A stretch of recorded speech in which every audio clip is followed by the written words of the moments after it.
masama. Wala! Na-misinterpret mo lang yun, Earl. Anong na-misinterpret ko? Yung pagsama sa'yo ni Rico sa resort? Anong nangyari doon sa resort? Earl, mag-honors daily ka, Earl. Oo, wala namang kasalanan si Sophia, Earl. Nahuhulog na ba ang loob mo sa lalaking yan? Pero mula nung nakilala ko si Rico, iba ho yung naramdaman ko.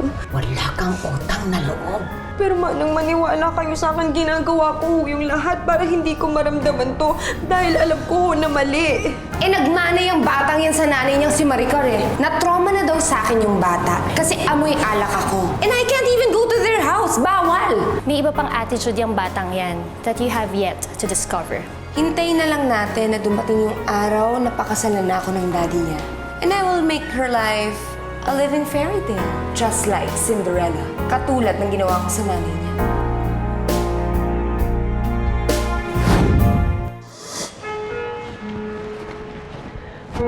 Ba? Panay yata ang practice ng baby ko nga. Parang may pinaghahandaan ka. Si Tita Sophia po. Gusto ko po mag-visit siya next time. Gusto ko po ulit kami mag-play ng piano. Together. Just like what you used to do with your mommy. No. Yes, Daddy. Sabihin niyo po kay Tita Sophia. Gusto ko po siya maging mommy. Yeah, sure, baby. Daddy, tell her, miss ko na po siya. Sandali lang ha. Medyo nako-confuse ako. Sino ba ang pinapag-usapan natin dito? Si Tessa or si Sofia? Nalilito na ako sa inyong dalawang mag-ama.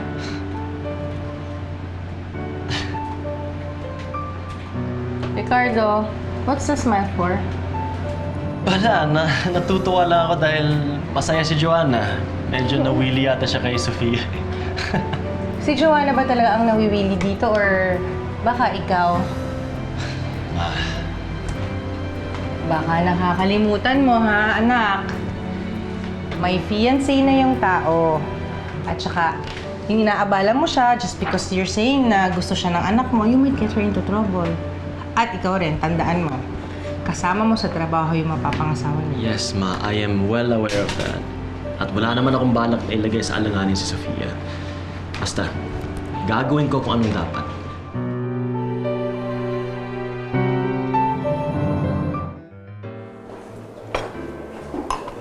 Guys, pasensya. Late si Sofia. Hope you don't mind. No, not at all. Alam mo, expected naman yan sa mga relationships eh. But usually, ang mga babae ang naghihintay. Alam mo kung ano ang pangit at masagwa? Yung babae pa yung naghahabol, tsaka pinaghihintay. Parang may pinaparinggan ka. Wala! Hello. Hi. Pasensya na, medyo na-traffic kasi ako eh. Okay lang yan. Yeah, alam mo naman yung mga babae, di ba? Nalilate dahil nagpapaganda.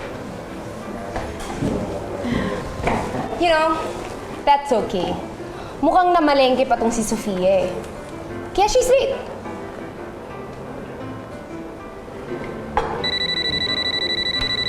Oh, excuse me. Ano ba yung suot mo? Narinig mo si Tessa? Mukha kang namalengke. Wala akong tinuruan sa'yo eh.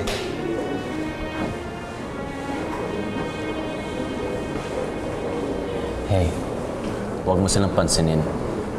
If it's of any consolation, I think you look lovely. Pwede ba huwag mo na akong bulahin?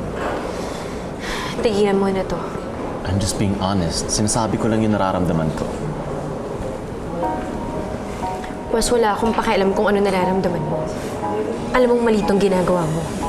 Asikasuhin mo si Tess, ako naman na asikasuhin ko si Earl. Sophia, di ba sinabi ko sa'yo, napapatunayan ko sa'yo na malinis ang intention ko sa'yo? I'm here to prove it, so believe me, I'm here to make things right.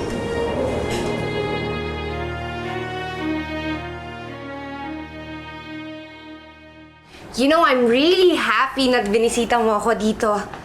Tingnan mo, nagluto pa ako. I cooked paella. At kinulit ko pa si Jenny to give me the recipe because alam mo naman na wala akong cookbook dito. And it's hard to Google. So, paella. Tessa, salamat pero di ka na sana nag-abala.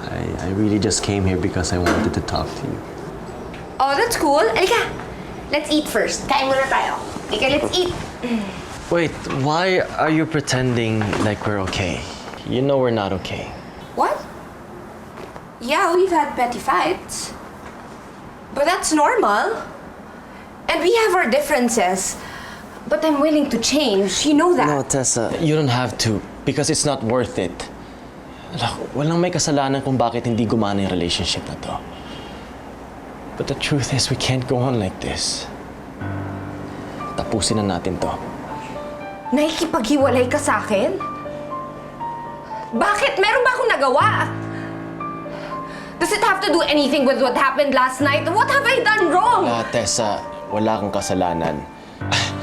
Alam ko ginawa mo ang lahat na pwede mong gawin para gumana yung relationship na to. But believe me, I did too. I tried my very best. So what are you gonna tell me next? It's not you? It's me? That's the most stupid excuse I've heard! Sobrang gasgas na yan and I'm not buying that crap, Rico! Tessa, please don't make this difficult for us.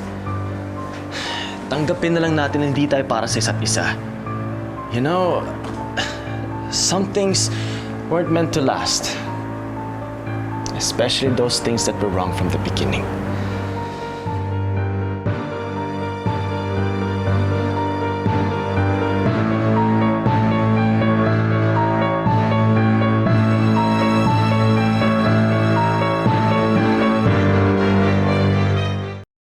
Ayan, tag-isa tayo dyan. Sabi ni Papa, nagpadala kasi siya ng package. Ang laki-laki ng box. Kasi, may gift siya sa akin malaking teddy bear. Pag nakita mo yun, ang ganda kaya. Thank you. Oh, mahal, bakit parang malungkot ka? Hindi ka ba happy nandito kami ni Denden? Sana po, nandito din si Tita Sophia. Eh, baby, baka kasi si Tita Sofia busy. Hindi naman siya pwedeng palaging nandito. Bakit tayo, Mama? Palagi tayong nandito. Eh, kasi pamilya tayo. Pinsan ka ni Joanna, tita ko ni Joanna. Eh, si Tita Sofia, hindi naman natin kaano-ano yun. Hindi sila close ni daddy mo. Hindi sila friends para dumalaw siya lagi dito. So, hindi ko po siya pwedeng maging mommy? Hindi, baby. Kasi si Tita Sofia ikakasal na. Pag kinasal na yun, magkakaroon yun ng sariling baby. Eh, lalong hindi mo siya talaga pwedeng maging mommy. At ang bad mo pang ako ka ng ibang mommy. Denden. Tita, masama po bang humingi ulit ako ng bagong mommy kay God? Baby, ka nga. Hindi masama. Pero, hindi mo na pwedeng hingin si Tita Sofia bilang maging mommy mo. Pwede pa rin kaming maglaro. Pwede kaming maging close. Alam ko na. Gawa tayo ng snack. Sige po. Ako, dali. Bring your toys. Tara, let's go, let's go. It's pretty obvious naman, Tessa. It's not as if nangyari ito for the first time. Remember when you were dating Rico and you went away for a while? I think you went to the States. Tapos pagbalik niya, may iba na siya. Sila na ni Maricar.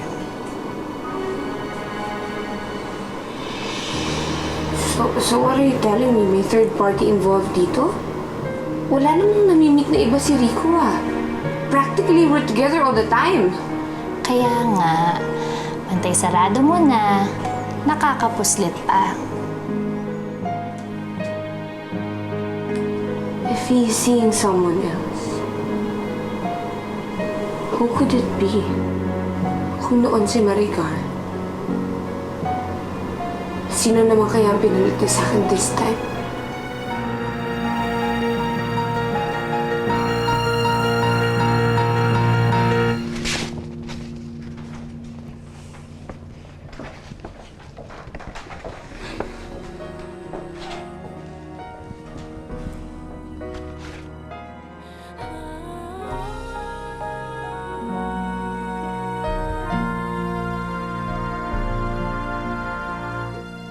Pinakamamahal, pinakatatangi at laging pinagdarasal. Miss na kita, Joanna.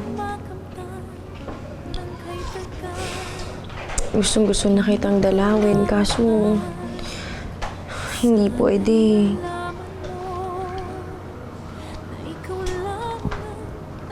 Kailangan ko na kasing umiwas sa daddy mo. Para wala na lang gulo.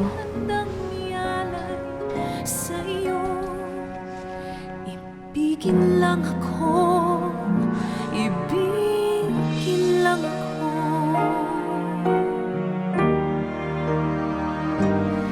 Pinakamamahal, lahat na nais ko, ikaw ang may taglay.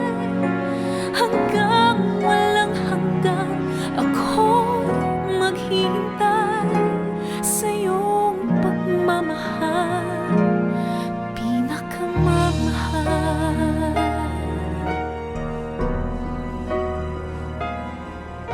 Tita Sofia!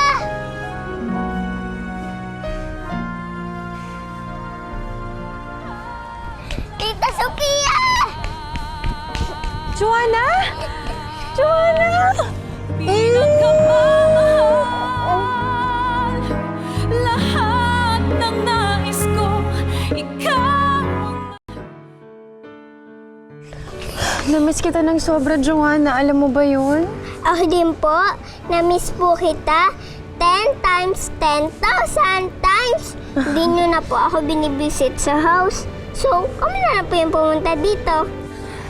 Ate Mimi, sabi ko sa batang yun, magtatakbo. Nagbabayad pa ako ng taxi. Di ba sabi ko, wait lang? Sophie. Okay. Hi, Deden. Mwah! Pasensya ka na. Nadatnang ko sa bahay to eh. Ang lungkot-lungkot. Namimiss ka daw niya.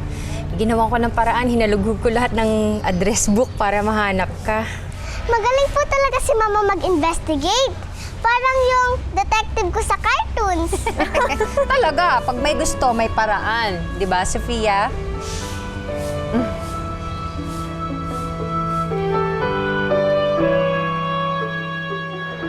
Eka, let's shop some more. Okay. Look here. Hello. Hey, I like this. Alam mo, sa tingin ko bagay ito kay Joanna. I'll make her my mini-me. What do you think? Hello. Last time I checked, break na kayo ni Rico, di ba?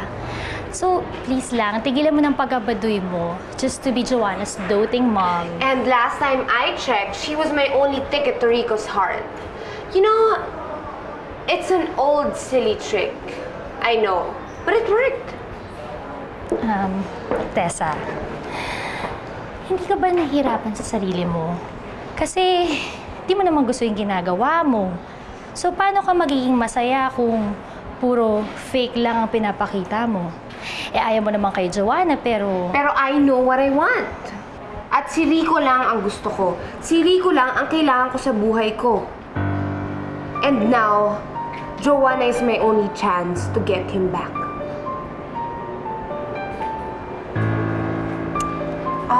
Miss? Meron ka bang small nito? Tapos po, may teacher said, very good, Joanna. Kasi marunong ka mag-share ng food mo sa classmate mo. Galing-galing talaga ni Joanna. Ang bait-bait pa. Alam mo, I'm sure your mom would have been very, very proud of you. Ikaw po, proud ka po sa akin? Ay, oo naman. Sobra, sobra, sobra. Joanna, doon tayo. May nakita kong butterfly. Sige! Ingat kayo, ha? Ingat kayo. Baka mahulog kayo sa pool. Alam mo, tama ka. Siguro kung nabubuhay si Maricar, ako matutuwa yun kasi napalaki niya ng mabait, bibo, tsaka malambing si Joanna. Alam mo, ate, naiintindihan ko kung hanggang ngayon hindi niyo pa rin talaga siya makalimutan. Ang hirap kasi talagang kalimutan ng taong mahal mo. Pasensya ka na, ha? Eh kung ako ngang matanda, nalulungkot pag naaalala ko yung kapatid ko. Di syempre, lalo na tong bata.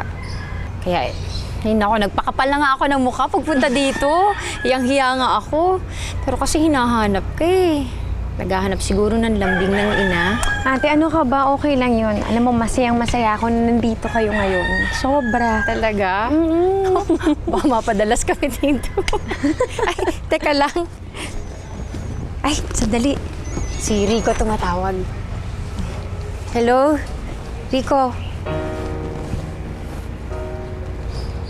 Manang, Ano ang ginagawa nila dito? Manang, huwag naman kayong ganyan. Dinadalaw lang ho nila ako. Wala naman ho sigurong masama doon.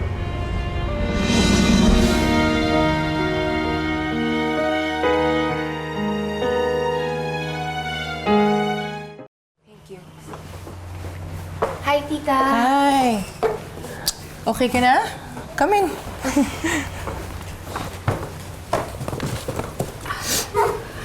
Tita, I'm really sorry about the last time. I got drunk, but I promise it won't happen again. Parang ang tahimik po ng bahay, ah. Where's my little angel? Kasi I went shopping today. I was supposed to shop for myself, but I ended up shopping for the both of us. Naku, sorry. She's not here. Namasyal sila nila Mimi and Denden. Oh, okay. About Rico. Si Rico kanina nagmamadali umalis. May lakad daw siya, but I have no idea kung saan siya pupunta. Tita, by any chance, alam niyo po ba kung saan nagpupunta si Rico nowadays? I mean, new friends or new acquaintances? Alam mo, Tessa, wala talaga akong idea. Kasi si Rico naman, malihim yan ever since eh. Yun nga pagkamatay ni Maricar, nalaman ko yun kay Mimi pa. So, hindi niya po talaga ugali ang magsabi sa inyo? Definitely not. Si Rico, pag meron siyang personal issues, he wants to keep it to himself. Noon, naalala ko, nung alam ko nililigawan lang niya si Maricar eh. Pero hindi ko alam na gano'n na pala ka-serious until nalaman ko, ikakasal na sila.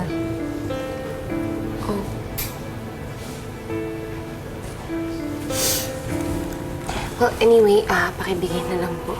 Ay, sure. Sige, I'll tell Joanna. Thank you, ha? Thank you. You're so sweet. Wow! Tita Sophia! Tita Sophia! Itago niyo po ako, Tita Sophia! Dan! Up to 50 ang bilang, ha! 50? Napakatagal naman nun. Ibig sabihin nun, pwede kitang i-kiss ng madami, tsaka i-hug, at tsaka i-love ng ilang times nga ba? 10 times 10,000 times! Akala ko ba 1 million? Kasi po, yung 1 million, si Tita Tessa ang nagturo. Eh, yung real mommy ko po, 10,000. Kaya po kayo yung 10,000 kasi para po kayong si Mami. Sana nga po, ikaw na lang ang mami ko. Nako, sana nga kesa dun sa bruhang Tessa na yun. Tita, pwede po ba kita ang tawaging Mami?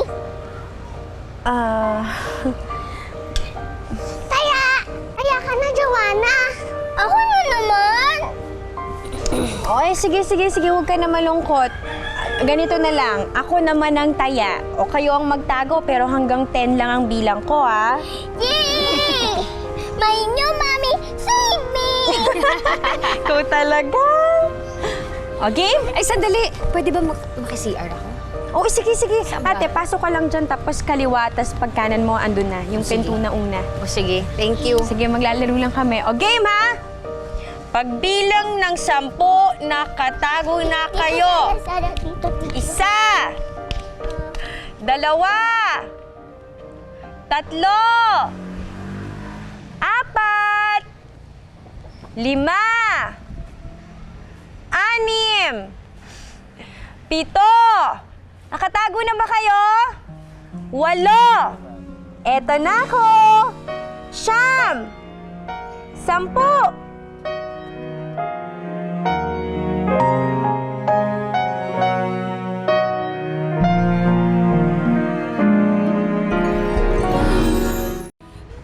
Rico?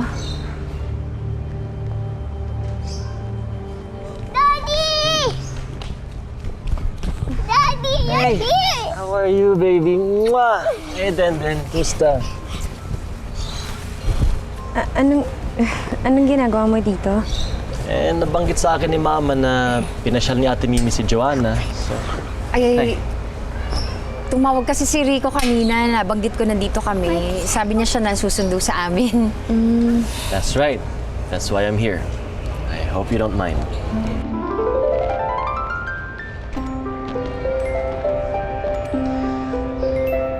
Tito Rico, bakit po kanina niyo pa tinitingnan si Tita Sophia? Do you like her po?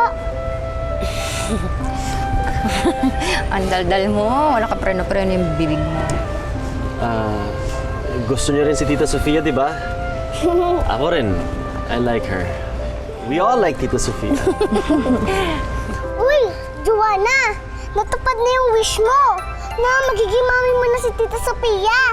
Kasi, like siya ng daddy mo. Talaga? Yay! Ako talaga naman, talaga naman ikaw nakakalimpa pa.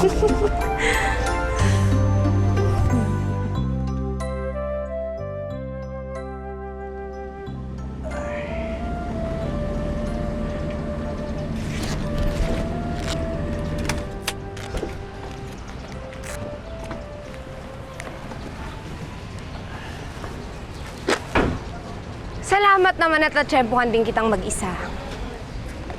Mukhang may lakad ka yata. Oo eh. Total, weekends naman.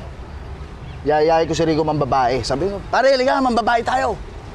Hindi, joke lang. Ikaw naman, di ka talaga mga biro eh. Huwag ka nang mag-react ng ganyan. Well, actually, wala si Rico sa bahay niya. And to be honest, wala na siya sa sarili niya these past few days. Would you know why?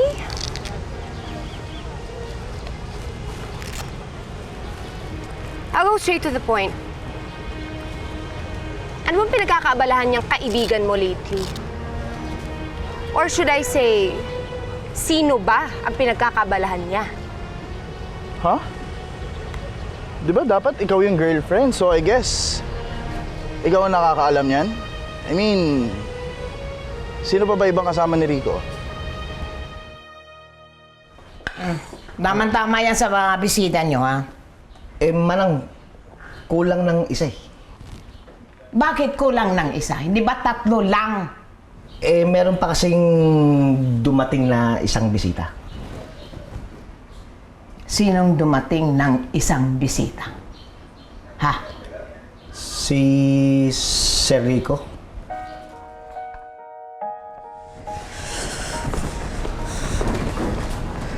Rico, pwede ba umalis ka na? Hindi ka pwedeng sumulpot na lang dito kung kailan mo gusto. I'm here because Joanna's here.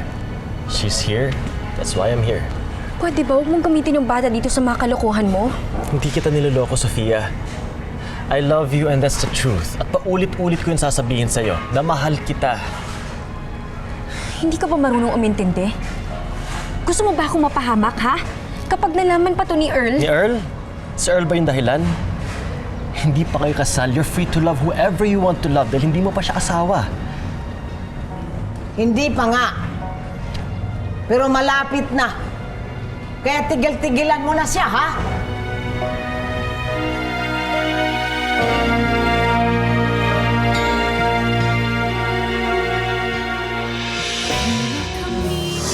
What's this about? Meron bang nababanggit sa'yo si Sofia tungkol kay Rico? Why would my fiancé be interested sa boyfriend? Well, they were together in the resort and we were both in Korea. How would we know kung ano talagang nangyari? Tapatin mo nga ako, Rico. May gusto ka ba sa kanya? Bakit ka patay na patay doon sa tao na yun, bro? Sino babae mo? Sino yung malanding babaeng pinag-uusapan nyo? I am here because of Rico. Ano naman ang kinalaman ko kay Rico? Kayo lang naman ang magkasama, di ba? So tell me the truth. Sino ang babae ni Rico? Hayaan na ang langit at Diyos ang